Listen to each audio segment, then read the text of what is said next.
o regime venezuelano é uma revolução popular degradada. Para mim parece bastante claro, certo? Foi uma revolução necessária dentro de um processo de tentativa de quebrar a estrutura completamente oligárquica da sociedade venezuelana, certo? Então, eu acho que há uma legitimidade desse processo, né? É sempre bom lembrar essa oligarquia é uma oligarquia golpista, organicamente golpista, ela já tentou golpe várias vezes, das piores maneiras possíveis, certo? Então, isso não pode ser esquecido de forma alguma. Você tem todos os processos de embargo também, que foram muito violentos contra a Venezuela. Agora, por outro lado, o processo venezuelano, desde o início, foi um processo muito militarizado, baseado na estrutura militar, graças exatamente à posição do Chávez. Ele foi um processo bonapartista, ele foi um processo muito complicado do ponto de vista realmente da Constituição e daquilo que a gente esperava, que era um socialismo democrático, né?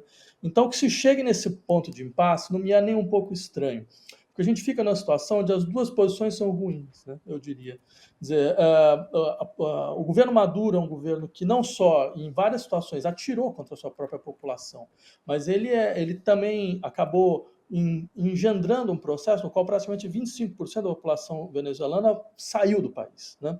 Então, assim, a gente não pode negligenciar esses elementos, eu acho que são elementos muito fortes. Por outro lado, a gente sabe muito bem que a oposição venezuelana é o que há de pior, né, no continente, né? Quer dizer, seus vínculos são vínculos orgânicos com os piores movimentos de extrema-direita que hoje fazem parte do nosso cenário latino-americano. Basta ver qual foi a reação do governo argentino, a reação do governo peruano chega a ser uma piada, chega a ser uma coisa assim, é uma brincadeira, quer dizer, é um governo completamente ilegal, completamente ilegítimo, que tomou o poder da pior maneira possível e acha que pode falar alguma coisa sobre algum governo. Então tem toda essa questão, né? E eu entendo a posição brasileira. A posição brasileira é uma posição, ela é comedida, porque, afinal de contas, o Brasil tem interesses geopolíticos muito claros, ele tem uma interlocução com o governo Maduro, ele quer preservar a interlocução, essa interlocução é importante, ele sabe muito bem que digamos, o aparecimento de um governo de direita, que a oposição venezuelana é de direita e extrema-direita, é completamente refratário a qualquer tipo de influência brasileira. Então, o Brasil tenta preservar os seus interesses, o que é uma coisa absolutamente normal dentro de um processo de política externa. Então, acho que a situação ela é um pouco essa, quer dizer, é uma situação que eu não vejo que ela permita entusiasmo de parte alguma, né? Acho que ela exige uma certa contenção das nossas análises, mas ela é uma situação extremamente complexa que mostra também um pouco o que foi a história desse processo de tentativa de transformação social latino-americana, do qual a Venezuela fez parte em um certo momento, né? Agora, professor Vladimir Safatli, essa saída agora que o presidente Nicolás Maduro parece ter apresentado, de que, bom, o Conselho Nacional Eleitoral não vai, então, pelo que eu entendi, não vai apresentar imediatamente os resultados detalhados, região por região, mesa por mesa, não vai fazer isso. Vai entregar documentos para que o Tribunal Superior faça uma espécie de auditoria. O que o senhor acha desse caminho? Isso vai prolongar a crise? O que a gente pode entender que vai acontecer, o cenário para a Venezuela ao longo das próximas semanas? Por outro lado, a gente viu que hoje as manifestações de rua diminuíram um pouco. Parece que baixou um pouco a fervura na rua. Você tem 10 mortes, né? Já tem 10 mortes, né?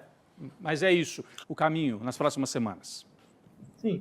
Veja, eu utilizaria as palavras do presidente da Colômbia, o Petro, que está longe de ser alguém que estranha o nosso campo de esquerda, que de fato falou, olha, a única maneira de você ter uma legitimidade mínima desse processo é a apresentação das atas, né, da maneira mais transparente possível. Então, acho que isso vai trazer consequências. Agora, uma coisa é certa, qualquer coisa traria consequências nesse cenário venezuelano, né? Mesmo que ele tivesse efetivamente ganho com 80% dos votos, certo? Ou tivesse perdido com 80% dos votos, qualquer situação depois desse processo eleitoral seria uma situação não reconhecida por outros atores, ou seja, e também por certos atores da comunidade internacional. Então, a situação venezuelana é, de fato, uma situação, sabe, terminal, no sentido de que não há nenhuma saída de conciliação e de pacto possível, mas o processo ele se esgota, mas efetivamente você não tem uma alternativa, nenhuma alternativa que seja minimamente sustentável. Então ele tenta, bem, ele vai ser assim, você vai ter situações cada vez mais artificiais, é o que me parece, né? Até um momento que a gente não sabe muito bem o que pode acontecer. Mas acho que isso mostra um pouco a deriva do continente latino-americano. Eu insistiria nesse aspecto, porque dentro de situações como essa, a gente tem uma tendência a tomar imediatamente uma posição, um partido, e não querer avaliar o que está de fato em jogo. O que está de fato em jogo é a deriva do processo do projeto progressista latino-americano. Em algumas situações a gente conseguiu recompor forças, o caso colombiano é um caso interessante, por mais que ele seja tensionado, mas ele é um tensionamento de outra natureza, e o caso venezuelano é um caso que se degradou. Chico?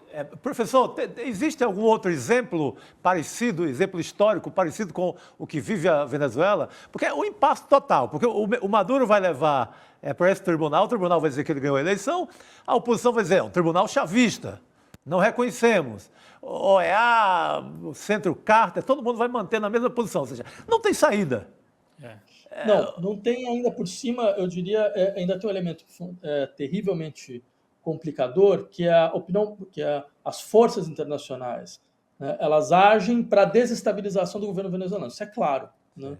Quer dizer, ao invés de ser uma força de contenção, o Brasil está tentando fazer um pouco esse papel. Brasil, México, eles estão tentando fazer um pouco esse papel, mas o resto, quer dizer, os restos dos atores internacionais, Estados Unidos na frente, a mesma União Europeia, Espanha, eles são forças de desestabilização, porque é um governo que tende a compor com outro grupo. Ele tende a compor com o grupo da Rússia, o grupo da China, que é exatamente o grupo que hoje faz uma espécie digamos assim, de luta de vida e morte, certo? De quebra de hegemonia global. Então, a Venezuela foi pega nesse processo também. Sim, tem isso. É terrível para o povo venezuelano, porque eles não têm saída, a verdade é um pouco essa. Eu não vou mentir, não tem nenhuma saída que seja boa nesse caso.